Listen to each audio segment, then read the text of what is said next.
का स्वागत है आपका राय न्यूज़ में। मैं आपके साथ संदीप पोईवाल। आज हम पहुंचे हैं औरी गांव में, जो हमारे साथ हैं पूर्व प्रधान, लेकिन अभी आने वाले टाइम में भी प्रधान हो सकती हैं। तो मिलवाते हैं आपको सुधा रानी से। आइए जानते हैं कि क्या इनके द्वारा पहले कार्य किए गए हैं और क्या कार्य ये करवाएंगे अगर जो आप जीत जाते हैं। जी नमस्कार सुधा रानी जी। नमस्कार भैया, संदीप भैया, आपका वेलकम है हमारे गांव भौरी में। मैं सुधा रानी आप सभी लोगों का अभिनंदन करती हूँ। आप लोग हमारी समस्याओं को समझने, सुनने और हमारी समस्याओं को आगे बताने के लिए और जो जानकारी है आप सभी को बताने के लिए धन्यवाद। जी धन्यवाद सुधा रानी जी। देखिए हम तो समाज का दर्पण है, जाते हैं और जनता को जो सच्चाई है वही बताते हैं। तो आज हम आपसे भी कुछ सच्चाई जानेंगे कि अभी आप वर्तमान में प्रधान के इलेक्शन के लिए लड़ रही हैं और पूर्व में भी आप प्रधान रह चुकी हैं।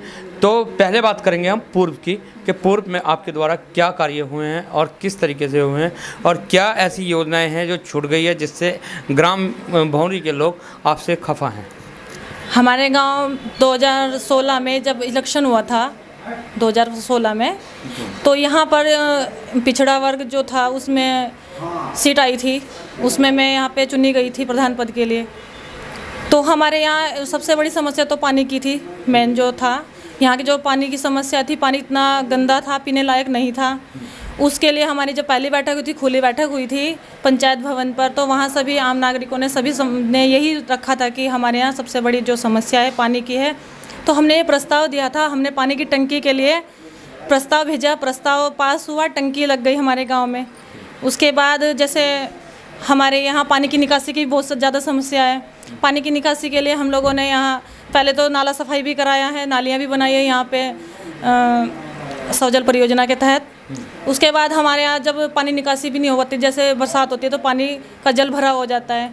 हमारे यहाँ भौरी में अमृत महोत्सव एक योजना आई थी, आज़ादी का अमृत महोत्सव, उसमें हमने तालाब साफ़ कराया, उसके चारों तरफ बेड हुई और पिचिंग भी उसका लगाया गया, यानी कि तालाब सौंदर्यीकरण का कार्य। हाँ, तालाब सौंदर्यीकरण का एक तालाब हमारा साफ़ हो चुका है और दूसरे पे हमारा कार्य प्रगतिशील है। और पंचायत भवन हमारा, जैसे कि हम लोगों ने शुरू में बैठक रखी थी, वहाँ हमारा जो पंचायत भवन था उसकी स्थिति बैठने लायक भी नहीं थी, उसका हमने सौंदर्यीकरण कराया। एक जच्चा बच्चा केंद्र हम लोगों ने वहाँ पे बनवाया पंचायत भवन के पास में ही। एक कॉमन सर्विस सेंटर हम लोगों ने वहाँ पे बनवाया है, जिससे कि ऑनलाइन जो भी काम होते हैं, आय प्रमाण पत्र वगैरह जैसे भी बनते हैं, वो सब वहाँ हो सकें, किसी को भी बाहर जाने की ज़रूरत ना पड़े, किसी आमजन को भी। और हमारे यहाँ जो लाभार्थी हैं, जैसे कुछ लोग नहीं अपने घर में शौचालय बना पाते हैं, उन लोगों के भी हम लोगों ने शौचालय बना करके खुद सौजल परियोजना से बना के दिए हैं और कुछ को उनका लाभ भी दिया है। 12,000 रुपये प्रोत्साहन राशि भी हम लोगों ने उनको मुहैया कराई है।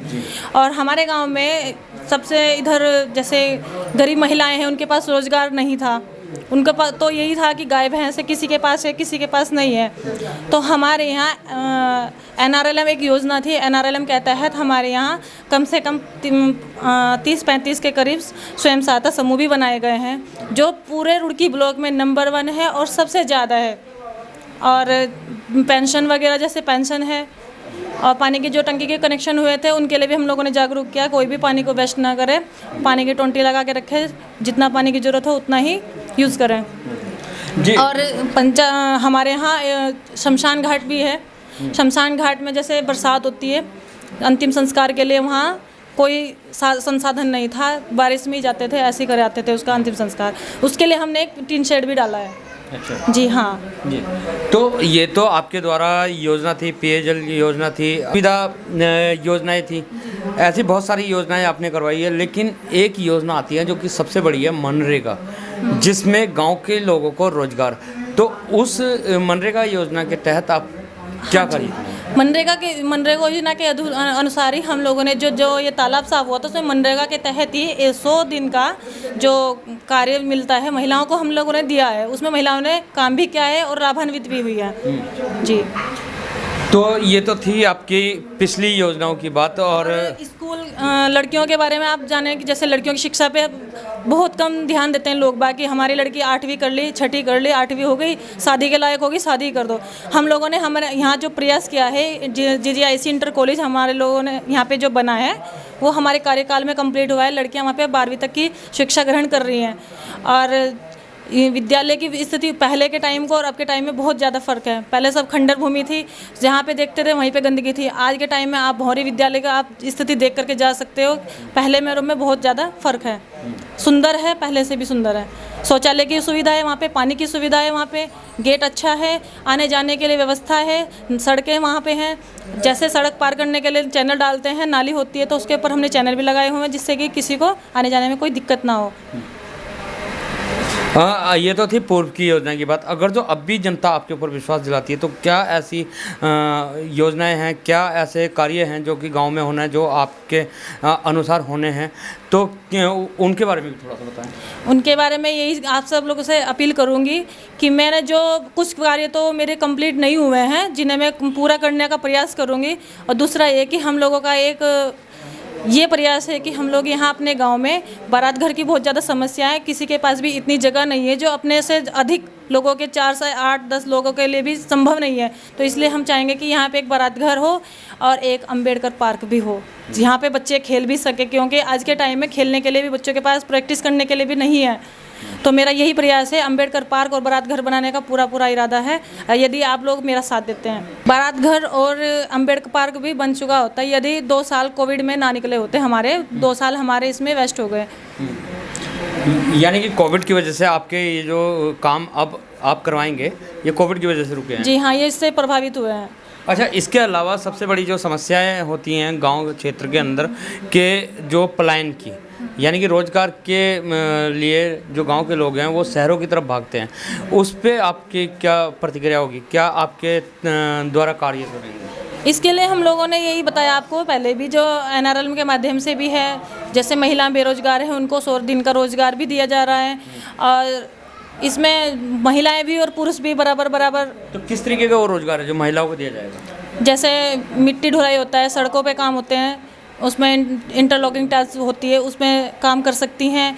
या कोई बिल्डिंग बन रही होती है मनरेगा से संबंधित, जिसमें पैसा मिलता है, तो वो सब मनरेगा में ही आता है। उसकी जो एक दिन की मजदूरी होती है 217 रुपये है, उसे 217 रुपये के प्रतिदिन के हिसाब से उसको पेमेंट किया जाता है सरकार की तरफ से। और जो लघु उद्योग वाले हैं, लघु उद्योग जिसमें महिलाएं, ये आजकल आज के जो समूह चल रहे हैं इसमें 10 से 12 के करीब महिलाएं होती हैं एक समूह में। वो समूह मिलकर एक साथ काम कर सकता है। अचार बनाना, पापड़ बनाना, झाड़ू का काम, डोने पत्तल का काम, या कृषि व्यवसाय, कुछ भी कर सकता है। इसमें हमारे गांव में 5 लाख रुपए का एक कल्याण आजीविका स्वयं सहायता समूह है, उसको सरकार ने 5 लाख रुपए का ऋण भी दिया है बिना ब्याज का। और उसमें वो लाभान्वित हुए हैं। उन लोगों ने सब्जी का काम भी किया हुआ है और झाड़ू बनाने का काम भी उनका चालू है। तो यही आपकी सारी योजनाएं? हाँ, अभी तो इतना ही, और उसके बाद जो भी है आएंगी तो हम उनको सबको देंगे जो भी योजनाएं हैं। बहुत बहुत शुक्रिया आपका हमारे चैनल पे जुड़ने के लिए। तो ये थी हमारे साथ सुधा रानी, जिन्होंने बताया है कि पहले भी हमारे द्वारा कई काम करवा चुके हैं, जैसे पेयजल योजना के तहत और जन सुविधा केंद्र के तहत बहुत सारे ऐसी योजनाएं हैं जो कि करवा दी गई है। और जो अभी इन्होंने बताया कि अंबेडकर पार्क बनाना और धर्मशाला बनानी, बारात घर बनाना, तो ये सारी योजनाएं पूरी हो चुकी होती, लेकिन इनका कहना है सुधा रानी जी का कि कहीं ना कहीं कोविड के चलते ये काम नहीं हो पाए, जो कि मेरे दिल में है, लेकिन वो मैं अब करूँगी। अगर जो जनता ने मेरे ऊपर विश्वास दिलाया और मुझे दोबारा से विजय बनाया तो ये सारे काम अब होंगे। और बहुत सारी महिलाओं को लघु उद्योग के द्वारा जो योजना आती है उसके द्वारा घर बैठे रोजगार का भी मिलेगा, और मनरेगा के तहत गांव के आदमियों को बाहर नहीं जाने दिया जाएगा, यहीं का यहीं रोजगार मिलेगा। तो बने रहिए राही न्यूज़ में। मैं आपके साथ संदीप अग्रवाल, मिलते हैं आपसे अगले अंक में। जब तक के लिए दीजिए इजाज़त। धन्यवाद।